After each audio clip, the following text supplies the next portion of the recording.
we have too many things. We have too many things to get through. This week it was jam packed. It's totally full. I know that last week, after 3 weeks in a row, I was like, Michael, you can take the week off. Nothing's going to happen. Nothing. Just a week though. You're going to be really interested in, and all we had last week was a PlayStation 5 press conference. But you know what? I got you this week. I'm going to make it up to you. I have the EA Play 2020 press conference and the PC game show. Is this because I said I liked Greg Miller? As well as a Pokemon Direct. Yeah, you love Greg Miller. You should kiss Greg Miller. He's a cool dude. Me and him share a lot of interests. You know what? The thing is that the only place that I know Greg Miller is from these E3 conferences, and I'm just like, shut up, Greg Miller. I don't care about your wings. Just show me Star Wars and shut the fuck up. So. Yeah. So you know what? We've been doing this for 1 minute and 15 seconds, and we're already way behind. Because I don't know if you know this, but the PC gaming show is 2.5 hours long. Oh my God. So we have a 45-minute EA show. We have a 2.5-hour show. They also put out a Pokemon thing. So we're going to talk about the Pokemans. Oh yeah, we are. We're going to talk about. There was another thing. We had some Kingdom Hearts news. Oh God. There was all kinds of stuff. All kinds of stuff is happening, and it's happening right now. So we're not even going to do that thing at the beginning that I normally do, where I'm like, "What have you been up to recently?" We're not doing that. We're going right into EA. Been up to watching Greg Miller, as it seems. That's right. Well, I can't get enough of this Greg Miller fellow. He just seems so relatable and enjoyable. He's very nice, from what the few interactions I've had with him. Yeah. So the whole thing started out with Android Wilson coming out to say, hashtag Black Lives Matter and the COVID first responders are all heroes. Give me money, Andrew Wilson said. I'm like, okay, that's great, Andrew Wilson. I didn't need you to tell me that. He still looks like a bad guy. Is the thing. He looks like a Bond villain. He really does. At the end, he's like, "Well, Mr. Bond, you can't stop the microtransactions. I've already turned them on 30 minutes ago." They actually did not say anything about microtransactions. Well, no. There are a few things with microtransactions. I don't want to get people's hopes up. Oh, okay. So anyway, I don't know what you think when I say the words EA press event. It's difficult. It's difficult to say with EA because they go back and forth. I was disappointed, and I got to the end of it, and I was like, "But why was I ever excited in the first place?" Ever since that year when EA just trotted out all those props from Lucasfilm when they were making the first Battlefront, and most of their E3 press conferences were pictures of people's offices and 3D modeling cars and spaceships and stuff. They've been kind of on a roll towards I don't give a shit. I don't give a shit. Yeah, I haven't cared about an EA press conference in a long time. Yeah. I mean, usually there's some Star Wars, and that's I kind of care about. But this time, I don't know. Well, here, let's do a test. We'll do a test, okay? Right. Michael, you get out your scorecard, and you can tell me how many of the things that we're about to talk about excite you, and how many make you go, ugh. All right, sure. All right. Well, you want to guess what's first? Don't look at my notes. What do you think the first thing is we're going to talk about in the EA press conference? Greg Miller. I already bashed on Greg Miller. We don't have time to bash on Greg Miller that much more. All right, Apex. Apex Legends is correct. The very first thing that we saw was a whole montage of Apex Legends. It was, this is one of those things. This is why the EA press conference is so hard, because if you care about Apex Legends, this stuff is probably pretty interesting to you. Yeah, they're still doing it. I don't. They talked an awful lot about Season 5 has this treasure theme to it, where you're getting a bunch of gold maps and pith helmets and I don't know. It's this very strange aesthetic that they're dealing with. Yeah. But it's kind of it's more Apex Legends, and they were like, oh, this part of the map is going to be changed, and this weapon is going to be tweaked, and it's like, oh, okay, hooray, that's cool. If you're into Apex Legends, I'm very happy for you. Yep. The only thing that was interesting, and this is also another common theme we're going to be talking about, is that Apex Legends is coming out on Steam and the Switch to join all the other platforms. And I believe there's going to be crossplay as well. They just kept talking about crossplay over and over and over again. They wouldn't shut up about crossplay. So, good for them. Yeah. Is there anything else? Oh, there's a portable respawn tool now that everybody gets when they start the match, so you can respawn your teammates like one time. That's fun. Yeah, it's fine. It's fine. From there, what do you want to guess? What's next? You say, what do you think? The Sims? The Sims is correct. Oh, that was just a guess. Yep. So here's the thing. Last year they actually announced stuff for The Sims, and there was just like a new Sims 4 pack that came out. This was a video of a bunch of people of different, diverse sexual orientations, genders, races, things like that. Basically all talking about how awesome it is for them to see themselves in The Sims. And that's all. That's Hooray? it. Yes. Harry Potter is talking about, making a sim. Being transgender. Yeah. Yes. It's fine. It's heartwarming. I feel bad about that joke now. It's fine. I see Harry Potter glasses. I'll make a Harry Potter joke. It's possible not to. Yeah, it should also be noted that Michael didn't actually get a chance to watch this. I didn't actually watch any of this. So he's just going off of what I'm showing him on the TV as we're doing this podcast.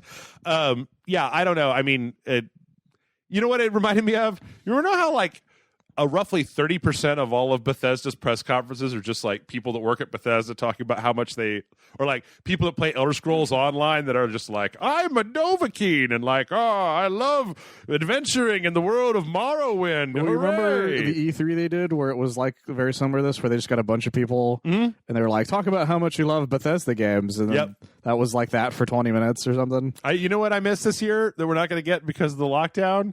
You remember last year when that guy wouldn't shut the fuck up about everything at the Bethesda conference? Oh yeah, the guy just kept wooing every 20 seconds. Yeah, the one that Todd Howard there was a rampant speculation that Todd Howard was like, make Gary shut up. Would you just fucking go out there, fucking take him out, call him, and tell him to shut the hell up? He got sniped mid show. Yeah, nobody knows that. Yep.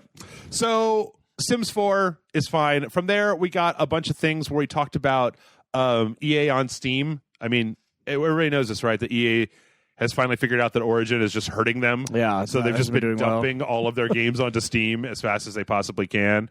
So they talked about Steam. They talked about Command & Conquer Remastered getting put out. All this is just things we already know. So okay. From there, we went on to the EA Originals, which there was this whole animated intro to the EA Originals where the people were talking about like what they were doing for their games. For anybody who doesn't know, the EA Originals are things like Unraveled, No Way Out, and Fae, things like that. And they had this lavishly animated intro where the devs were talking about stuff and like what they're doing next for their projects. But like, I look at this and as an animator, I'm like, what a horrendous waste of animation. It's very strange. Nobody's going to be looking at this more than one time. And I mean, I guess I'm looking at it twice, but still though, it was very strange. In any case, there's not a lot going on in here. They let Joseph Ferris, the guy that made Brothers and A Way Out, talk for a long time because the internet loves him because he's just a crazy fucking wackadoo. He kind of is. It just says whatever he feels like. I kind of love him though for that reason. He talks about his films and the film that he made that was about his childhood. I did not realize that. Yeah, but then they also talks about his new game, which is going to be called It Takes Two, which is about that's just the motto of his games. Yeah, is It Takes Two. Yep. Apparently, it's like about a little girl and her parents are having like they're breaking up. They're like getting a divorce, having a rough time. So she makes these little figures of the parents, and then they just like suddenly come to life. And so you're going to have to control two characters. Hooray. Shocker! I know. Who could have expected such a thing from that guy? Yeah, through a bunch of kind of like esoteric, dreamy-weemy environments where he talked about like it's going to be about emotions. He talked about emotions a lot during this. I like the art style for it though. Yeah. Like I dig the way that it looks. I kind of dig. And this guy's got a free pass for me because I really did like A Way Out. It was very, very interesting, and Two Brothers was very interesting as well. Yes, Brothers is one of those games I've had on a short list to like maybe put in and do I said Two Brothers, didn't I? Yes. It's Two Brothers. And then this armada of Mexican spaceships. Two Brothers. It's Two Brothers. Coming 2021. Two Brothers. I would love for him to actually make that. Because if anyone could, it would be him. Well, What Joseph Ferris Exactly. makes the actual Two Brothers movie? It makes it just the game, you know? You know, as near as Control I can Two tell, Brothers. I'm pretty sure that Justin Roiland, that's like all he ever does. So you could just like every weekend get Justin Roiland to record like 20 more minutes of dialogue for Two Brothers and then just stitch it together into something. Boom, you have a game. Yeah. I'm sold. EA announced that shit. Get that guy that animated the Rick and Morty the court scene to just like animate the Two Brothers That movie. would be great. Yeah, from there, then we also got something from Zoink Games, which are the people that did Fae, which I wasn't a big fan of, but they also did a game, God, what was it called? Flipping Death. No idea.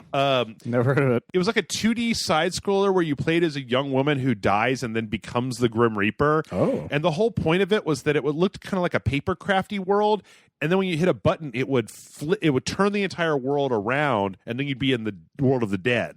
And so it was a puzzle game where you had to solve stuff. It was interesting. I think Amanda and I played it for Patreon. That's kind of neat. But their next game is called Lost in Random, and it's about a young girl in this world that's like all about the odds. And So she gets transported to the Tim Burton verse. What it looked like. So Tim Burton. Like, I mean, you know, that joke is obvious, but like, damn, man, you guys aren't even hiding this stuff. Somebody was really into Tim Burton's Nightmare Before Christmas, and the director's Coraline. I don't even remember the director's name. Yeah, off the top of my head, because that guy's art style is just as much of that too. Yeah. Like, if there was a scene in here and you just saw Jack Skellington in the background, he would look completely and totally in place. You would have no questions about it. You'd be like, yeah, that makes sense. Yeah. But this is going to be a third-person action game with this young girl and then this little dice that has feet and it walks around with her, kind of adventuring and doing... I like the fact that there's, like, combat and stuff in here. Yeah. It looks pretty cool. Like, I don't know. This one is another one where I'm, I'd be willing to bet that when it comes out, I'll be like, hey, everybody, we're playing Lost in Random this week. And everybody will be like, what? What game is that? I'm like, remember like 2 years ago at the EA thing with the Tim Burton game? Oh, the Tim Burton one. I remember that.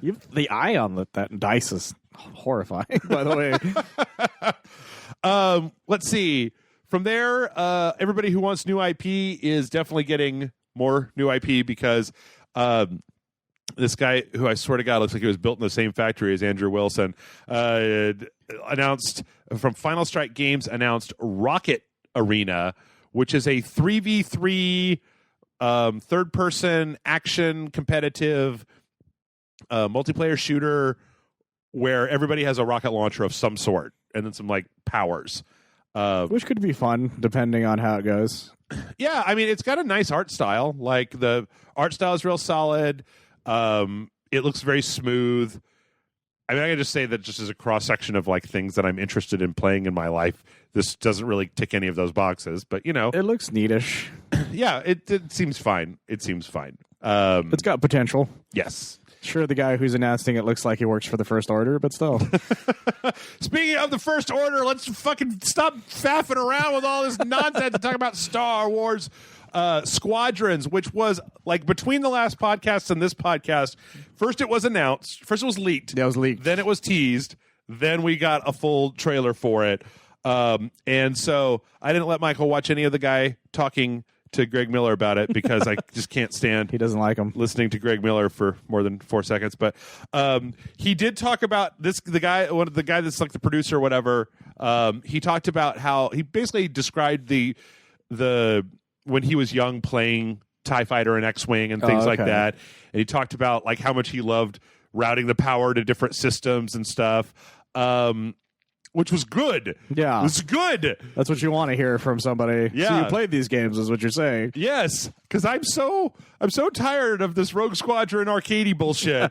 Like, it used to be that you had too many panels and dials and you had to learn what they all meant. And I don't think that it's, I mean, like, oh, you know what? I do need to pour one out because on the lead up to this, I think there were a lot of people that were thinking when this was originally leaked, like months ago, that this was going to be a Rogue Squadron remaster collection. That's right, yeah. So I'm sorry for bringing up Rogue Squadron fans. You poor guys. I like Rogue Squadron too, but this feels like that middle ground that I've been waiting for a while. Yeah. kind of thing. Because as much as I love Alliance and all that stuff, I definitely needed a fucking flight stick for that game. Oh yeah, and a whole keyboard. Yeah, and a whole keyboard. A whole keyboard. Whole mess of switches. Also some alt keys. You know, some shit was happening. Yeah, there were a lot of things. So, but we finally got to see actual gameplay footage, and I gotta say, like, okay, I've been talking a lot of shit so far. This game looks great, and I kind of want to play it a lot. It looks amazing. I'm such an idiot. Like, here I am getting psyched up for an EA Star Wars game, like a fucking idiot, like a noob. What have I been covering video games for 5 minutes? But they're saying all the things. They're saying all the things that I want to hear. Like, you could change your power distribution, and you could like cut your engines and like vector sideways, and it's got a whole single player campaign that doesn't star Iden Verso. Well, here's hoping that turns out good, though, is the only thing. Yeah, so that's the thing is, okay, so it does have a full single player campaign, and it looks like you're going to be playing as both. You're actually going to be alternating between the Rebels and the Imperials. This takes place after Return of the Jedi. And so it's kind of like the New Republic is trying to mop up the remnants of the Empire that are left over.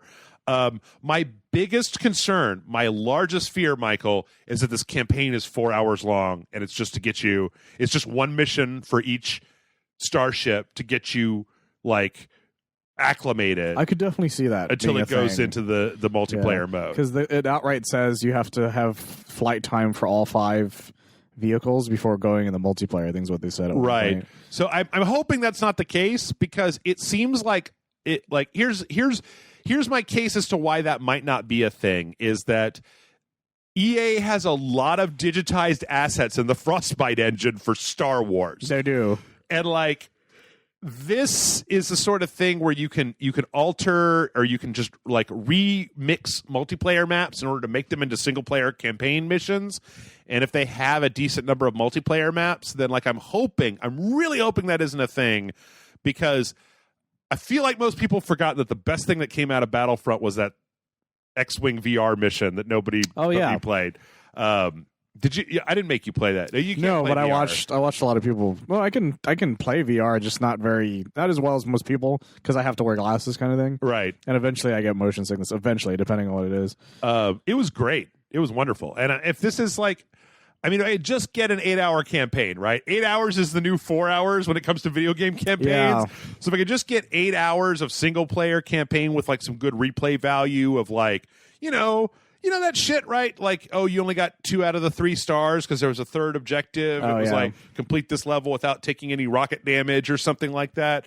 Like, I'm okay with that. I'm okay with replaying a mission over and over again, because the action that we're seeing in this trailer looks phenomenal, and I love it. So much fun, and the fact that they said that AI battles are things you can do. Yes, I'm cool with that. Yeah, you were telling me that you used to just set up skirmishes in Alliance. And I did. Mow down some AI. It was so much goddamn fun. I'm really excited about the environments. Look really good, because there's like, when they're in space, they've got a lot of debris around, so there's obstacles. So you're not just like in open space. There's some stuff that seems like it's in the upper atmosphere where you're up above the clouds. It appears that, I mean, like, I played the Star Wars, or I played the fighter content in Battlefront and Battlefront 2. This is definitely more complicated than that. Way more complicated from what they're showing. Well, because in that, it was just basically go faster or don't go as fast and fire. Right. For the most part is what you had. Right. And like a couple things that maybe were slightly different between ships. Yeah. That was about it. But, I mean, they put this trailer together, Michael. It looks good. And then there's also, I mean, just for the people that are listening, and I mean, I guess me too, it seems that there's going to be like, there's a dogfighting mode, which seems like it's pure just PvP. And then there's going to be this fleet battle mode where it's a 5v5.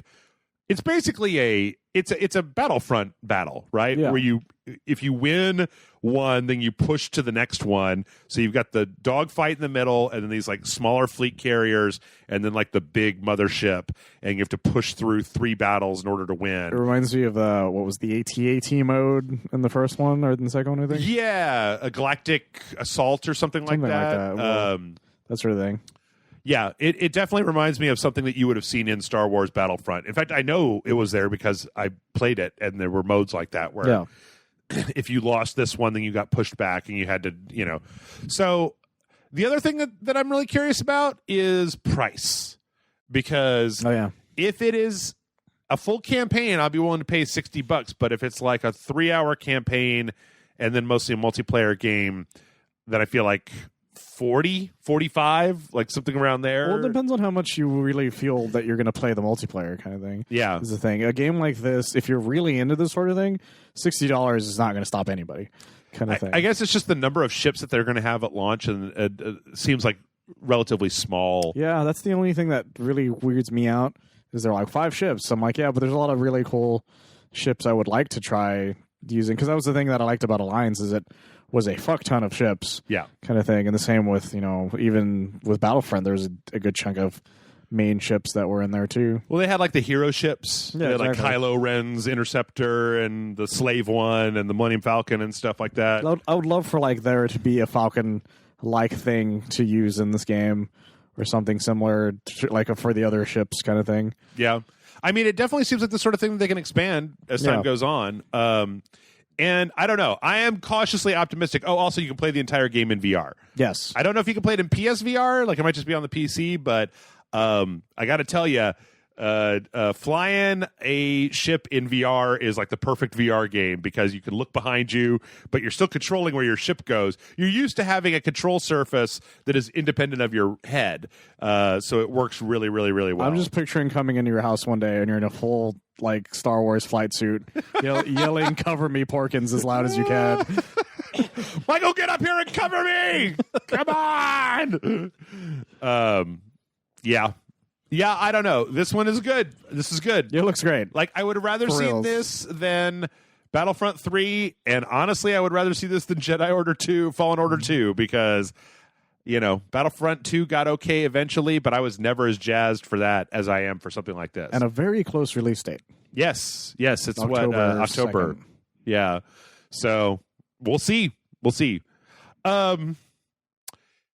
It's kind of downhill from there. Well, it depends on who you ask. Yeah. Not me. Okay. All right. This year, they realized that they did not have time, so they just had a montage for sports. Yeah. It was like... Which I'm cool with. 3 minutes long. It was mostly FIFA and Madden. No UFC. No... do they even still have NBA? Or is that just all 2K now? I think that's all 2K now. Okay. And that was already announced. So, yeah. I couldn't tell you, like, there was actually a news story about, like, dude, the new Madden's going to be on the PS5. And I'm like, that's cool. I'm glad that everybody who plays Madden will have fun. I would sound like a fool if I tried to talk about this shit, so I'm not going to. I'm not either. I just can't wait to see the glitches that come from it. That's all I have to say about it. Remember, the only thing I'll say is that I'm so happy that they did this year, because you remember last year, and they had like 10 minutes of like Madden esports in their conference. Yeah, I remember just zoning out in the middle of it. Yeah. So, yes. And then we got a weird, just kind of like talking about the stuff that's coming out in the future. This is a really strange thing because they were basically like, Criterion is making a racing car game. Hooray. BioWare is making the next Dragon Age game. DICE is making a new Battlefield game. And then EA Motive is making question mark. A lot of this was just kind of like showing off some next gen, like it looks like some next-gen graphics, some next-gen load times, no real information outside of that about any of these games.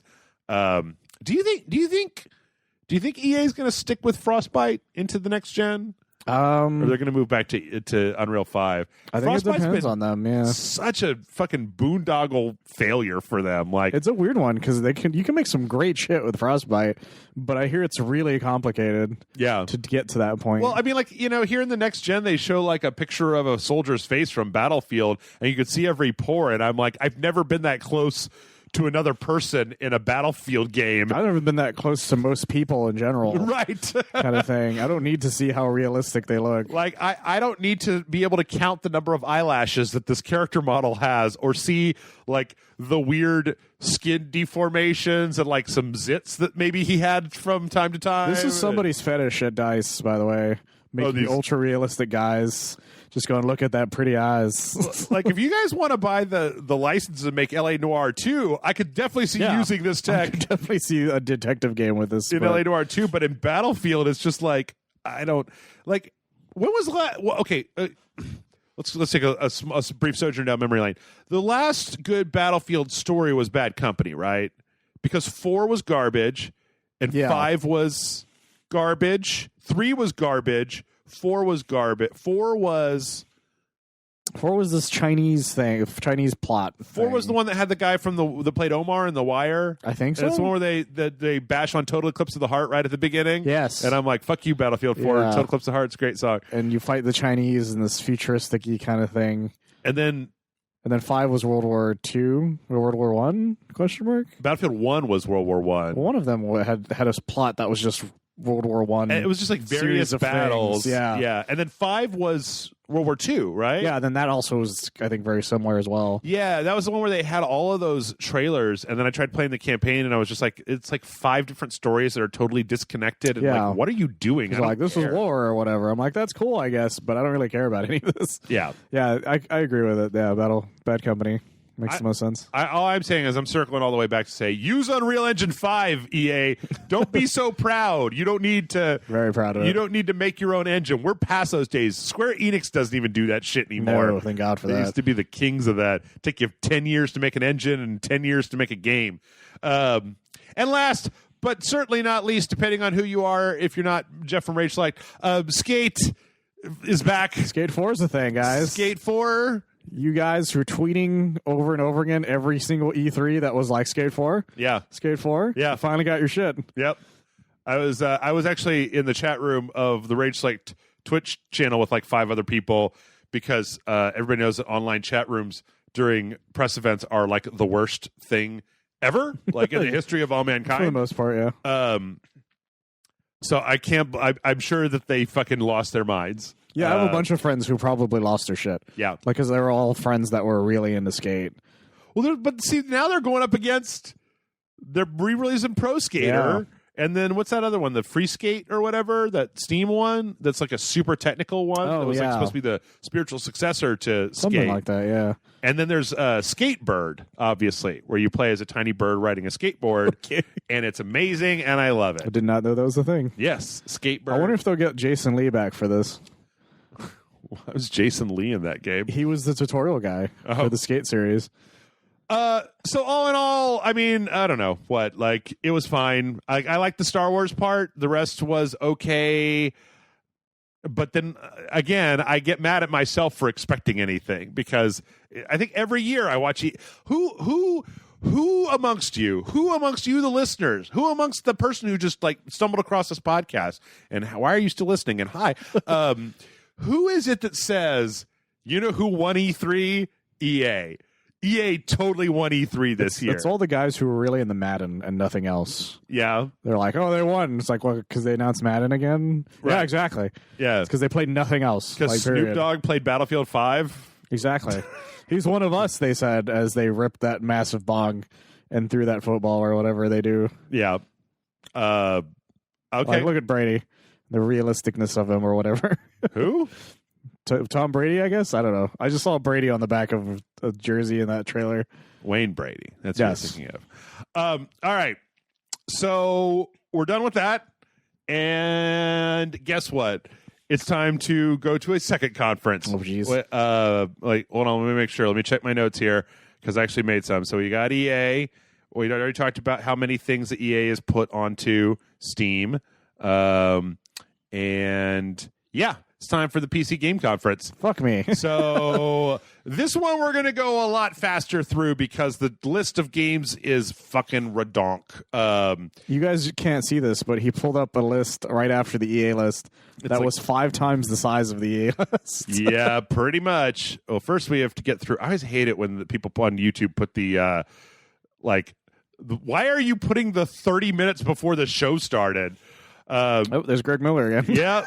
So first things first, His ass is everywhere. PC Gaming Show had the same dude that's there every year, who I can't remember, and then the Frankie chick who's pretty cool, who was dressed. Remember, she had the man-eater shark costume on last year.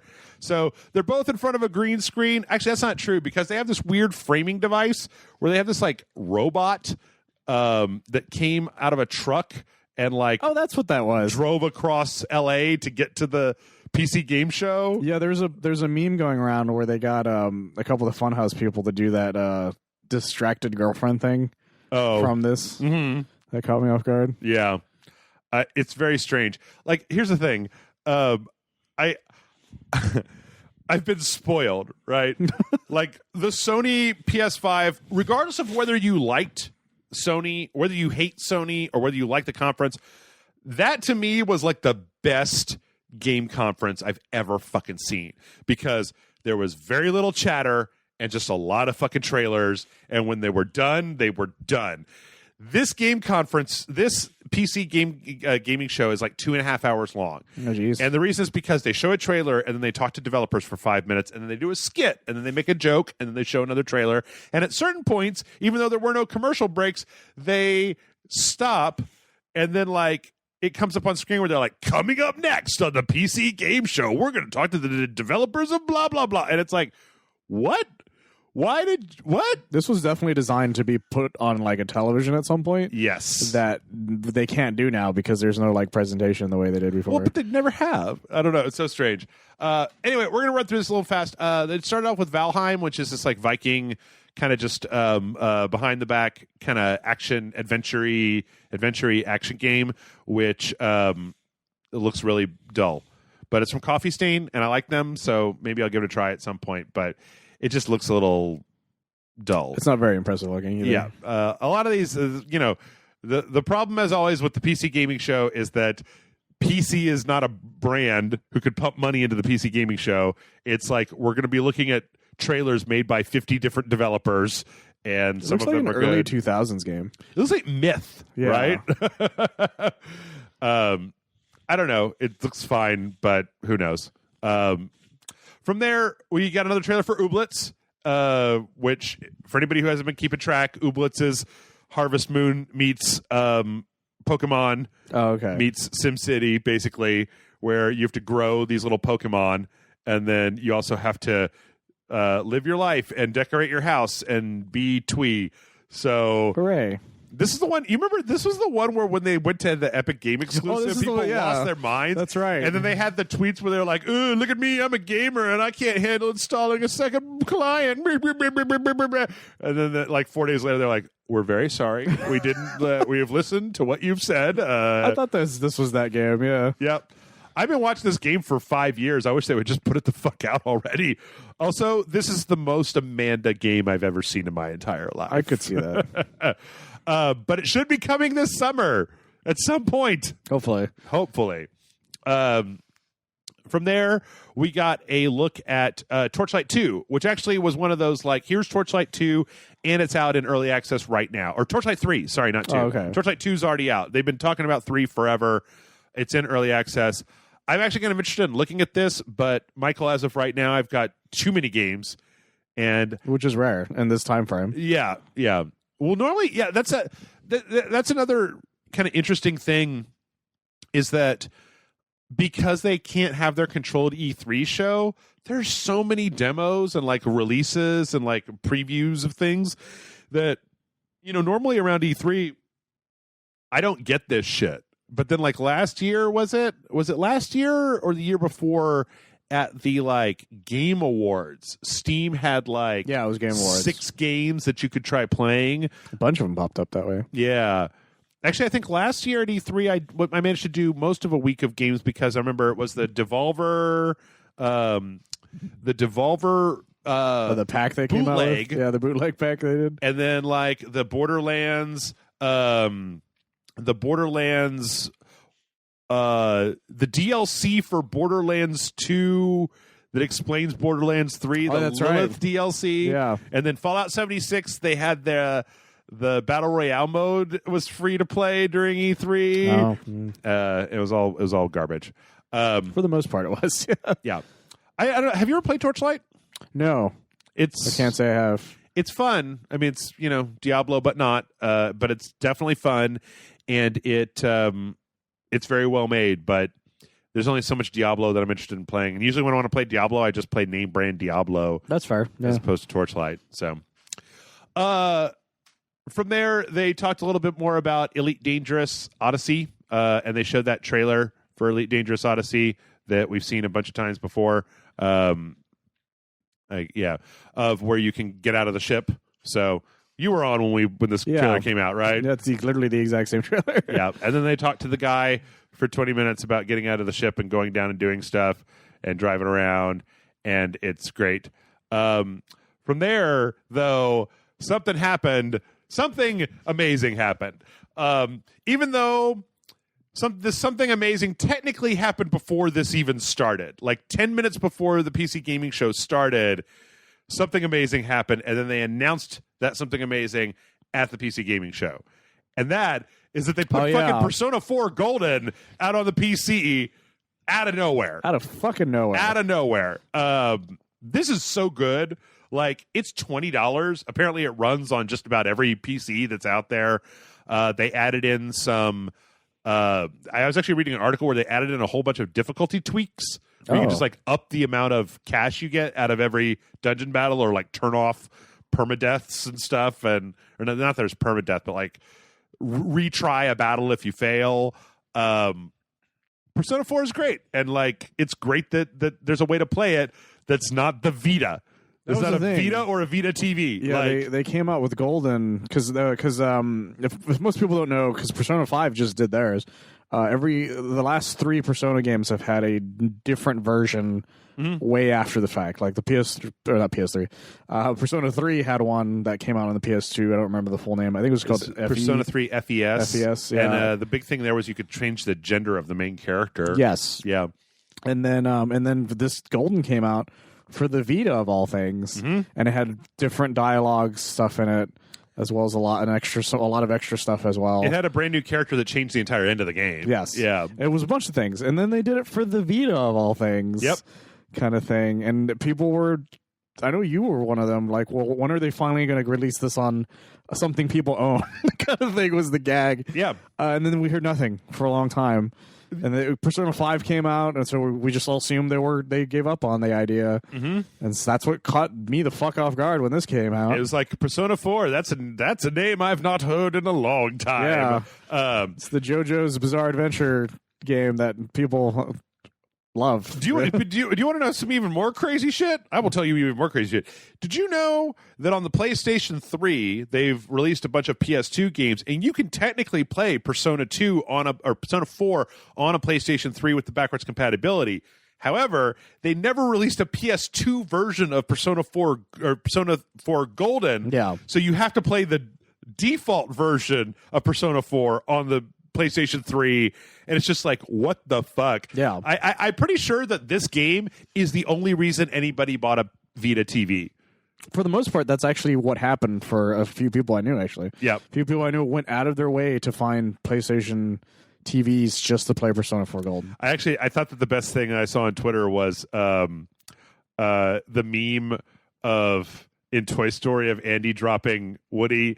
He says, I don't want to play with you. Or, I don't need to play with you anymore. Yeah, I don't want to play with you anymore. Except that they just put the Vita over where Woody was falling through the air. It happened to me with the Switch when the Wonderful 101 came out. I'm like, I don't need this anymore. With the Wii U? Yeah, the Wii U. Yeah. Now it's on the Switch. I was like, well, fuck this thing, and just threw it behind me, basically. In a lot of ways, this is kind of one of the bigger announcements of the entire it really was thing. It really shot the Vita in the face finally for the final time. Yep. And I guess the other thing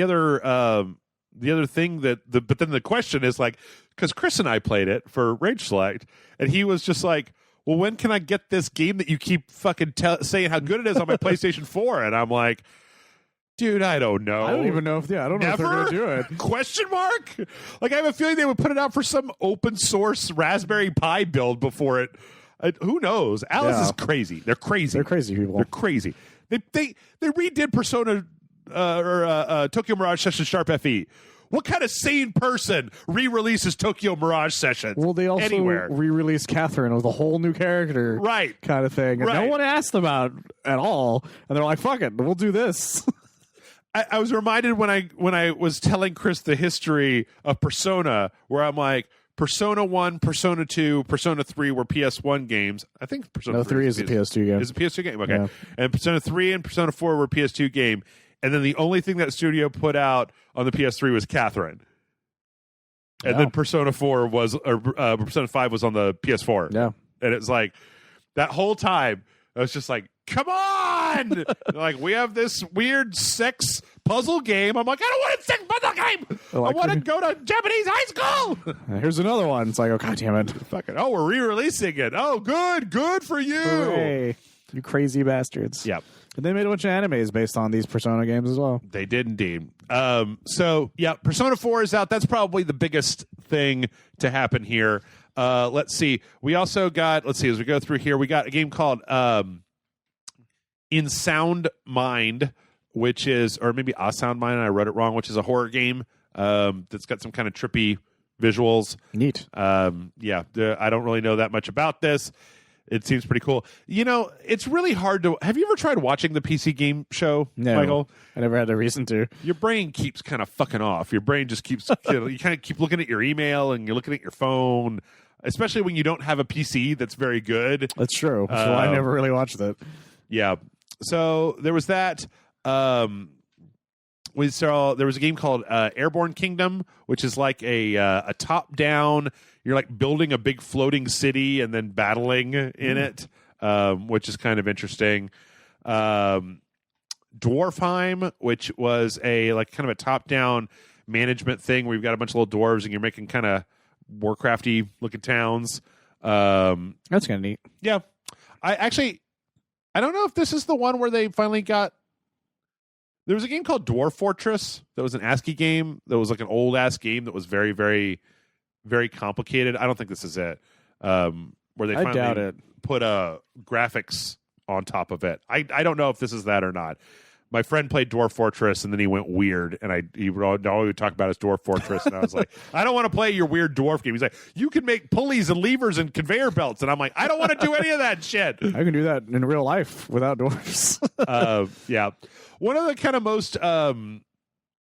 most kind of almost like Devolver Digitally parts was New Blood, they're the people that made like Dusk and Amid Evil. Oh, okay. And they had this like super fast, super loud announcement thing where they were all these games are already out and they've been out. So Yeah. Dusk, Amid Evil, Maximum Action, Unfortunate Spacemen, Ultra Kill, and Faith. Dusk is Quake, Amid Evil is Hexen, Maximum Action is kind of like a more realistic thing. Unfortunate Spaceman is a 16-player co-op shooting space aliens thing. Ultra Kill is a little bit faster, more of like a Quakey thing, and Faith is like a weird horror game with pixel graphics that's very bizarre. I can only talk about Dusk because I played it, but they also talked about new stuff for each one of them. So like Dusk got mod support, okay. and Amid Evil got ray tracing support. So and the Spacemen got free to play, but all 6 of these are out. Well, it's kind of funny. I'm sorry I wasn't able to tell you this. Was I actually did an interview with the guy, and the guy who's like running this, he's like, yeah, man, some of those fucking idiot companies, they'll come out and they'll just show you some bullshit, and it's not out for 2 years. I got 6 games, they're all out today, and then they registered like really silly domain names for every one of them. So like they're like. Not Fortnite. I can't believe it's not Hexen, Shooty Boom, Deader Space, Gary Loves You, Devil May Quake, and Thief with Guns. Like those. I love that. So that's amazing. It was pretty good. From there, we got an update on Humankind. Oh, okay. You remember that with the Neanderthal DJ? Not a lot was here, but what was really interesting is apparently the design philosophy on this game is that they're asking basically their audience for like any input that they have, and they're going to seriously consider any input that they get. That's interesting. So it's like community-driven game development, which to me sounds like a nightmare. It depends on what they do with it. Because then you're going to get snakes on the plane, the game Yeah. kind of thing. You get Civvy McCiv face. Exactly.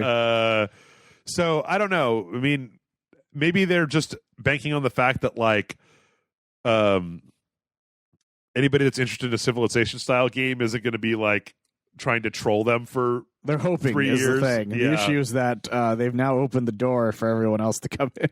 Yeah, I don't know. It's so strange. Let's see. From there, Icarus. We got a look at Icarus, which is the latest game from the guy that did DayZ. Oh, okay. And it's a Minecraft style kind of survival building and a resource crafting game, except that you come down from a space station and then like you're on a very hostile planet. And there are, I actually watched some of the interview with him where he's like, it starts at missions that last for like 15 minutes, but then you'll get like 4-hour missions. Oh, wow. Where if you fuck up and die, you lose everything. That's insane. Yeah. Amazing, but insane. Well, I mean, you know, that's that DayZ shit talking, right? It's true, yeah. Good luck is what he's saying. Yeah. And I don't know. I mean, I just need to know if I can go into somebody else's game and then handcuff them to their space suit, take all of their shit, and then shoot them in the face and run off with my fucking Mad Max gang of weird Russian multiplayer guys. Oh, jeez. Did you ever play DayZ? I watched a lot of videos on DayZ. Oh. It was a fascinating and batshit insane world. Yeah. It's like Rust. I don't ever want to play it. I'm kind of interested in it, but I don't ever want to play it. From there, we got something that was a little bit more lighthearted. We actually got some gameplay for Evil Genius 2, which I've been kind of, you know, I'm a fan of this whole aesthetic. I played a little bit of Evil Genius 1. I think they announced this like 2 years ago. But it looks like a lot of Evil Genius 1, where you're like building a lair under a volcano and trying to like lure in super spies. It's got this like really kind of this super like cartoony art style that I really like. You too can be the monarch. Yes. It looks like there's a little bit more going on here, but I don't know because I never really got that far into Evil Genius 1. I didn't either. I thought it was a fun idea, but I'm really bad at these types of games. Yeah, me too. I don't know. This also kind of reminds me, I guess, because of the way that it is of 2 Point Hospital or whatever. Yeah, I can see that. But yeah, I don't know. It's got a really nice aesthetic. It's got a really nice, you know, the graphics all look very nice, very simple, but a nice art style. And I kind of dig the goofy super spy 60s vibe they've got going on here. So yeah, there's going to be a beta for that pretty soon. From there, we got 2 minutes of Godfall. Oh boy, Michael, Godfall, Michael, Yeah. Get excited for Godfall. God damn it! Does it have Duke Nukem in it? No, it does not. I feel like Gearbox is going to pull some shit like that. For those of you who don't remember, I watched this shit. This is the Gearbox online multiplayer, like God meets Too Human meets Destiny thing, Yeah. and like they're so proud of themselves. Do you remember of all the things they've said? Like they had this term that they said at the Game Awards when they announced this shit. Oh yeah, what the fuck was it? It's the world's first looter slasher. That's right. And it's like, you just replaced shooter with slasher. That doesn't make your game good. No. This barely makes it an interesting concept, for that matter. The one thing here that was weird was the guy. I actually listened to this. Where the guy talked about wanting to basically like make the game be one part like equipment based, Yeah. and then one part skill based, so that it's not just like you have to be level 30 or else you have no chance, but there should be some manner of like skill. But then somebody else told me that this was also MOBA rules, and I'm like, if it's MOBA rules, then I don't give a shit. Wait, what? That it's like lanes and you're a hero and you're fighting the creeps, but everything I see doesn't sound like that. Bryce told me that last week, but it doesn't look like that to me. Yeah, I don't really see that when you say it like that. Yeah. I don't know. I would have to really get my hands on it to maybe say something about it, but I'm not all that interested, kind of thing. I like the idea, but I don't know. It looks very generic, and Gearbox does not have a good track record. No, they do not. Anything outside of Borderlands, their track record's pretty much garbage. Yeah. I mean, Battleborn, right? We all remember that Battleborn was a thing. Aliens cloning Marines was the thing. Well, that's true. But yeah, so I don't know. It's probably going to be terrible. From there, we talked to this game called Proteus. That's like this. It's like kind of Super Mario Maker meets Quake, where that could be fun. you can make levels and upload levels, and then it's this very kind of like bloody hardcore throwback. It's a 3D shooter, but it has a lot of like kind of voxel aesthetics to it. Looks good. I mean, I don't know. Looks fun. Looks fine. Let's see. Fae Tactics was next, which is basically, it looks so much like Final Fantasy Tactics, but then it's also got a card element to it. Oh, okay. Everything that I've heard is that it's really good, so that people shouldn't like ignore it. Like it's got a very nice kind of pixelated art style, and then all these kind of deck builders and stuff. So I don't know. His name was Captain Wrench. I'm always good for a good tactics game. Let's see. From there, it was Carto, which is a this kind of like map puzzle indie. Like the major gameplay mechanic is about like zooming out and then moving the tiles that are the map that you're on, and you can like turn them to make it to a different thing, or at least that's what it seems like from the trailer. Yeah. With this kind of twee art style, looks fine. Let's see. Project Wingman is Ace Combat, but on the PC, basically. That could be neat. Yep. It looks really good, but it's Ace Combat. I guess you won't have to keep up with all the weird JRPG Ace Combat story. That's the one thing about Ace Combat that's very strange. Yeah. But you just put your own Kenny Loggins music on it and go for it. Mm-hmm. Let's see. From there, the guy that plays King came in to flog Command & Conquer the Command & Conquer Remastered Edition. Oh, that's fun. Which was fine. But what I was actually thinking of is Blanco's Block Party, which this is like one of those like, look, there's all these crazy toys with crazy skins, and then you can join up with your friends on a server, and like you could play a shooting game, or you can explore a tower of pizzas. There's bosses. You can also do racing, and there's like a social space. You could build your own thing, and then like have an adventure. And I feel like I've been watching this concept try to be executed for years, and it's just never good. Some places like have gotten somewhere with them, but for the most part, it's usually just 30-year-olds making dick jokes at each other. Was it who play games like these? PlayStation Home? Yeah, Home was a big old fucking failure. Yeah, but for some reason, people play a lot of like games similar to this. Like I think Roblox is one that I hear for some reason people keep fucking with. Oh yeah, that's true. So, I don't know. Maybe it'll catch that crowd. Perhaps. It definitely doesn't do anything for Jeff from Rage Select. Let's see. We saw another trailer for a game called Illuminati, which I can't find because this game show is really hard to get through because it's got like weird. Okay, never mind. I don't know. I've gone on to Everspace 2. Everspace 2 looks great. Do you remember the first Everspace? Vaguely. It was like a roguelike where you was like behind the back and then you would like shoot and then you would jump to the next sector, and it was like how far can you get? This Everspace 2 is open world. Oh. So they've moved from roguelike to open world, and you could do that No Man's Sky thing where you fly from space down to a planet and engage in big sorties down on the planet, and there's like capital ships and shit now, and it looks fucking fantastic. It looks really fun, actually. So I'm a real sucker for space combat, and this looks pretty awesome. It's funny, I saw the interview that they had with one of the guys that was making it, and it was like, how do you have so many different ships? And he's like, well, we couldn't afford to model 18 different ships, so we made like one ship that is like super moddable. So you like take the wings off and put different wings on, and then kind of make whatever ship you want. Oh, that's fun. Which, yeah, and this like it looks really good. Let's see. From there, I've got my shit out of order now. This, I think, is Illuminati. Yeah, that sounds right. Where it's like this weird, like, medieval book, like, tactics game. Like, it starts out with this thing where there's a rabbit and then this, like, goat man poops on him. And it's got this very irreverent, like, yeah, poop on stuff and use magic. There's a big snail. I kind of like the aesthetic that there's like a big hand. It's kind of a fun idea. That's going to be moving stuff around in the book, which is pretty interesting.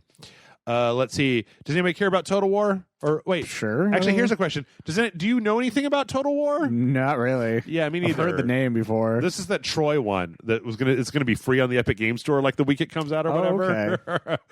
Okay. Apparently, you can choose different types of Trojan horses in your Total War Troy game. That's weird, but sure. Sure. It's not what the point of the Trojan War horse was. You know. Let's see. Aerospace 2. What else? Oh yeah, they're flogging hardware. They did this like crazy custom hardware build that they kept going back to every 10 minutes. Okay, Remnant from the Ashes is getting a DLC called Subject 2923. Did I play this with you? You did. This Dark Souls thing from this batshit insane thing. Yeah, a lot of people loved it though. Apparently, it's doing well enough to get a thing. So I can't really speak too much to it outside of it looks very different than the stuff that was already in the game. But you're not getting me to go back. Yeah, I'm okay. I don't want randomized Dark Souls bosses. Let's see. From there, we actually got to see the Mafia Definitive Edition. There was a trailer for the actual first Mafia game that they're redoing. So Mafia 2 and 3 were basically just kind of like cleaned up and up-resed. Not Mafia 3. Mafia 3 is already was made for this generation. But they actually went through and just rebuilt all of Mafia 1 from scratch, which I'm hoping it ends up being good because I really wanted to like Mafia. Everyone really wanted to like Mafia until they had to follow the rules of the goddamn road. Yeah. That better not be a thing, is all I'm saying. Better not be a thing. That shit was ridiculous. Better not be a fucking thing. That's the whole reason I gave up on that game immediately. Yep. Yeah. From there, let's see. We got a game. I think this is the right game I'm thinking of, called Rogue Lords. And yeah, Rogue Lords is really interesting. It's like you play as Satan, and you've raised a dread army, and so in this thing, it's basically like Dracula, Baron Samedi, and Bloody Mary are your characters, okay. And then you use them to fight people. And the thing is that if they run out of, if you can see this, Michael, if they run out of health, then you have like a core health that starts getting damaged. And it's a roguelike. It's like a deck building roguelike thing. I don't actually know if it's a deck builder, but I really dig the art style for it. It's got like a very kind of cool art style. It's a really nice looking art style. Yeah. It's just like the character models are very nice. And the concept is cool. It reminds me of Disgaea, right? Oh, I can see that. In a weird way. But yeah, so I'm into it. I'm into Dreadlords. That's a fun Rogue idea. Lords. Oh, by the way, I forgot to ask you, how many of the games in the EA press conference were you excited about? Oh, I don't even remember. Oh, okay. 2, I think. Okay. Let's see. The further we get down this list, the harder it is for me to find the list. There we go. The next trailer we got was for Unexplored 2, which we actually saw last year at last year's PC Game Show. Oh, yeah. This is a sequel to a game that I don't think anybody knew existed, and I think it looks weird. I don't really like it very much.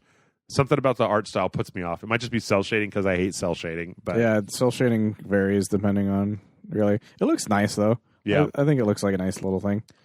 There's also going to be an expansion for Dauntless called Call of the Void. Ooh. Looks like it's going to add a bunch of new monsters, new characters, new junk to do. Have you gone back to Dauntless yet, Michael? No, I keep forgetting because I have to download it still and all that stuff. Eventually, I might end up doing it. I don't know. Yeah.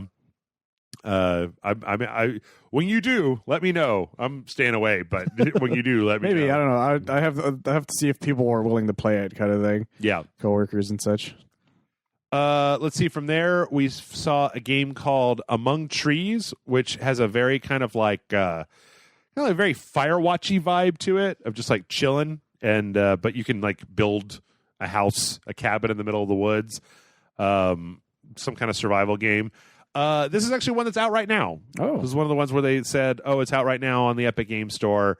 Yeah, and it looks just like the chillest of chilling out in the forest. I don't know. Also, there's a bear. Let's see. From there, we're gonna Michael, we're gonna take a break because we're only about an hour into this. Oh, Jesus. So yeah. we will end with a game that I am also really kind of into called Potionomics. And it's one of those like you run the store games, except what you run is a potion store. So it's like this girl main character and this owl, and they run a potion store. They're trying to like pay off a debt, and so you've got to like make potions and then put them out, haggle with adventurers that come in. I don't remember if this has the whole like, and then at night you go to the dungeon and collect the ingredients in order to make the potions later on. But I like the art style a lot. It's got a super solid art style, like very emotive characters with very good like facial expressions. Whoever did the animation for this is just like they did a really good job. Top notch. Have you ever played one of these? I've seen a lot of stuff like this, but I've never played any of them. Okay. I think Racketeer was the first one that I ever played. It was like it was an indie Japanese game. Oh, really? That they like modded out over here. And the thing is that it's weird because it's got a whole different name in Japan, but the title is like it's like this lady and a fairy running a shop. Oh, okay. And the lady's name is Recce, like Ressie or something. And then the fairy's name is Tear. And so she puts them together to call the store Racketeer. And it's supposed to be a play that it sounds like racketeer. Oh, okay. And you would never want to name your store Racketeer. And it's obviously some kind of weird translation thing where I was always like, what? And then the game had to like explain what it was talking about to me. That's a fun little thing, though. Yeah. But that was actually made by Marvelous, which is pretty cool. Or put out by Marvelous. That's cool. Oh, my God. I've been talking for a full hour, nonstop. Yes, yeah. Let's take a break, and then we'll come back, and we will talk about the rest of the PC game show. And then guess what we get to do after that, Michael? What's that? Rest of the podcast. Oh, yeah. It wasn't even just these two things. There was a podcast. Fucking Pokemon. There's all kinds of other stuff. We're not going to have time for questions this week. So if you're here for that, we're not going to have that. Michael, if you're here for that, we're not going to have that. If your question was, am I going to ask a question? The answer is no. The answer is no. So stick around, and we'll see y'all in just a second.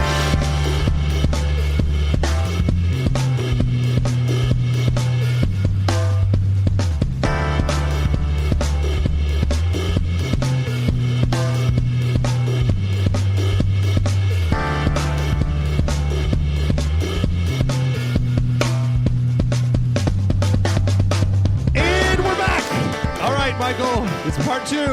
It's time. So, are you ready? So much. We got so much left to go. That's all right. We're going to kick it up into overdrive. Because like I said, I still have a bunch of other news stories. Yeah, fuck. But I didn't actually put a lot of them. From there, we got another look at Mortal Shell, which is this Dark Souls title that's coming out that looks kind of interesting, even though so far nobody's managed to do Dark Souls as well as Dark Souls. Yeah. The weird thing is they had like a boss fight that they showed with the developer interview, and it was like the most boring thing I've ever seen. Where it's just like a character with no armor, like fighting a boss with a very limited move set, and that wasn't really very interesting. No. Yeah. So I don't know. From there, we got another big thing. It turns out that Night Dive got the rights to re-release Shadow Man. Really? So Shadow Man's getting a re-release. That's something I haven't heard in a long time. Yeah, I never really played this. I think the people that like this game really like it. They really did. I don't know if that was because of the IP or because it was like a really good game. It looks like a pretty generic third-person shooter. This reminds me when they put Turok out, and it was just like, oh, right. I don't have any nostalgia for Turok, so it kind of just is like a bad video game. Yeah, it's kind of just, I'm sure it's fine. Yep. We saw a game called we got the Tripwire thing where they talked about Chivalry and Maneater and stuff. But from there we got a game called Blight Bound, which was kind of just a generic third person, kind of 2D animated dungeon crawler that you can play with a number of different people. I'm pretty sure that this is also going to be on phones. So that'll tell you a little bit about that. Let's see. From there was kind of an interesting game called Shadows of Doubt that was like this very kind of basic looking game, but it's like kind of an adventure vent crawler 80s Cold War type of thing, but it's got this very kind of basic voxel kind of square based art style. Yeah. It looks cool. Like I'm really into this one. Like it reminds me a little bit of that I don't know, just like Deus Ex mixed with a weird I could see that 80s aesthetic. So, but yeah, I actually think that this one looks pretty cool. And then this was we got a big kind of indie montage. The Forgotten City got another trailer. This is that Skyrim mod that they're making a full game based on. Matt and I actually played the Skyrim mod, so if you want to go see the Forgotten City, Matt and I played it. We got a game called Paradise Killer that very much reminds me of that Picross game, Murder by Numbers, that Matt and I played, where it looks like a strange bunch of people, and then these like little mini games, and then you're trying to solve a murder. But it is also 3D, and it looks like kind of open worldy. It's not the same company though. Yeah. Let's see. From there, we got another look at Haven. Haven actually has had a demo before. This is from the company that made Fury. You remember the game that was like a boss fight rush? Oh, thing? yeah. And this is like these two characters that are romantically linked that are on like an alien world trying to like fix it. And it's kind of got like some JRPG elements to it, but then also an open world element to it. It actually looks like a pretty cool game. But I've never played the actual... I never played the demo for it when it came out. It looks neat. Yeah. In the strange and the history of tycoon games, we got Cartel Tycoon, where you play as a drug dealing cartel lord and then Hooray! build up your cartel. Good for them, I guess. I don't know. I guess we're in that time period now where that's a thing that you can do. I suppose if you can have drug dealer simulator, yeah, I guess you can have Cartel Tycoon, even though Drug Dealer Simulator was kind of fucked up and we got busted and lost all our drugs. That was such a weird game. Trash Sailors is like a multiplayer game with this weird kind of art style, this kind of hand-drawn. Don't Starve. Yeah, it reminds me of Don't Starve, and there was another game that looked a lot like this. Mm-hmm. It was like a submarine thing or something. You know what I'm talking about? Maybe. Yeah, it was this like submarine-like game where the art was very similar to this too. Okay. This kind of like hand-drawn, very rough around the edges. Looking kind of thing. Yeah. We got another trailer for Chris Tales, which I'm actually really excited about. This is a JRPG that has this big time element to it, and it's got this very, very, very dynamic, bright, colorful art style to it. It looks really cool, actually. Yeah, we also got a not in this show, but we got a release date for this where it's coming out in November. There's actually a demo for this that came out last year, but I've hesitated to put it on Rage Select because I kind of just want to play it when it comes out. Chris Tales. It's like DuckTales, but without ducks. Woo woo. Let's see. There's a pretty generic one called Alatoth, Champion of the Four Kingdoms, that looks like a very generic ARPG, but I hear it's got some twisties to it, but I don't really know what they are. I'm sure it's all story stuff. It looks really boring to me, but that's just me. We got the same trailer for Hard West, I believe, that we had back in the Game Awards, which is Weird West, not Hard West. Hard West is a different game. Oh, okay. Which is Weird West, right? It's like that genre where it's like a Western, but it also has Cthulhu and vampires and shit in it. Which I'm a big fan of that idea, to be honest. Yeah. But I don't think there's anything new here that we hadn't found out before. We got one for Story of Seasons, Friends of Minteril Town, which is basically a Harvest Moon style game. People love that shit. It's their jam. Yeah. So, yeah, great. From there, let's see. We saw New World, which looks so much like Greedfall. Yeah, it looks a lot like Greedfall to me. This kind of early New World plus magic and some big like sprout monsters. Like it looks a lot like Greedfall, but yeah. Twin Mirror was the next one up on the list, which is so I was really confused by this. Don't Nod, the people who made like Life is Strange, are making this, and this is not the game with the two brother and or the siblings, and one of them is transgender. This is not that game. This is like a crime game. It's like a different game.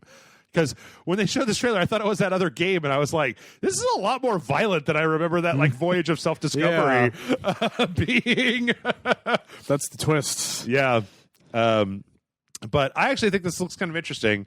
I just have never really gotten all the way into any of those games. Have you ever played any of the any of their games? No, well, I've never really gotten into those games for very far. This looks like it could be one that I could do, depending on how it turns out. Yeah. And then from there, the best game of all time. Oh, no, wait. This is Metal Hellsinger, which is a rhythm-based combat game. They actually, this one had a trailer way before this. No, the best game of all time. Nope, not this one either. This is the Dungeon of Nahul Beck Amulet of Chaos, which has Felicia Day in it. Hooray. And it's Felicia Day still relevant? Well, it's a very like tongue-in-cheek. It's like if you could hear the audio for it, it's got a lot of like kind of pithy one-liners and stuff like that. It's one of them things. Yeah. It's like all right. Guild. Okay. Apparently, the best game of all time didn't happen, or I didn't put it in here. It's going to happen. I'll talk about it when it comes up. Red Sails is a game where you're sailing around on a desert, like on a sand. You're sailing across a sandy sea, and it's kind of like a voyage of story and discovery and blah blah blah blah. And yeah, they just changed the texture. Instead of water, it looks like sand. Yes, finally the best game of all time. Oh, okay. Surgery Simulator 2. Oh, jeez. Have you seen the trailer for Surgery Simulator 2? I have not. Oh, my goodness. It's multiplayer this time. There's 4 people, and they're all doing it at the same time. And so they have names? Yes. They're characters. You can move around, but everybody's got their hand out in front of them because that's the way that you're interacting with everything in the world is with your hand. It looks ridiculous. There's actually, I watched a whole thing where you're in like a big building and there's like different rooms that do different things and you need to like coordinate with people, and it just looks great.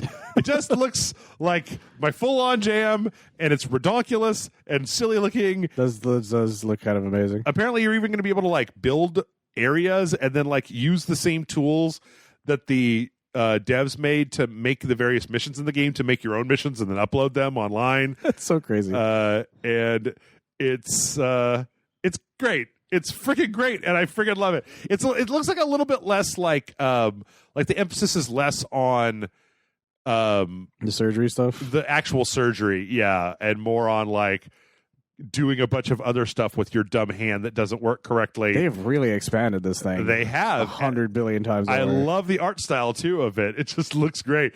Like whenever you finish, I watched another video of IGN playing this. Oh, okay. Whenever you finish the surgery, it like puts up all 4 characters, and then you can do whatever you want with your hand. And I'm just like, I don't know if you can throw a middle finger in this game, but I'm pretty sure that's going to be all anybody does online. Pretty much, yeah. Is flip each other off. Let's see. I lost my place. I think we're really close to the end of the PC game show.